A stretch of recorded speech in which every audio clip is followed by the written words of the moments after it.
Why quad 4? Why is this quad 4 stuff coming into your vernacular?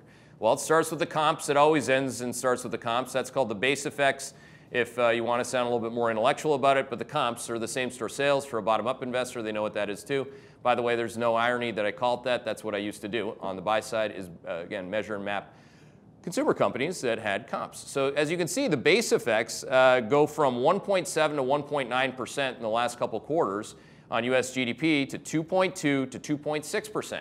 That's a dramatic shift in terms of the base effect. So again, the data wouldn't have to just continue to be as good as it's been for 9 quarters. It would have to get that much better against those base effects. So again, if you understand the math, this is pretty simple, and it applies to inflation as well. A closer look at the underlyings in that model. So if you break open the GDP model, and the #1 rank is retail control group, by the way, which I'll get into in a second. But you can see, even if you're just color coding it, you buy on red and you sell on green. So again, on red, in the reddest of reds, how many people told you to buy stocks and short bonds or buy anything that's rate sensitive like financials in the fourth quarter of 2016 when you went from less red to orange?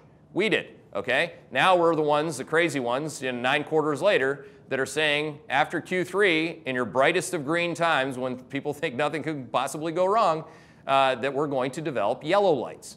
Okay, when you go from bright green to yellow, you could say that you don't have to slow down or you can actually speed right up. But the reality is that that's how we're really thinking about that. So dig into these components and understand how unbelievably good the numbers got versus how bad they were looking backwards. That is indeed why we've had such an acceleration. You have to have a very red situation to compare against.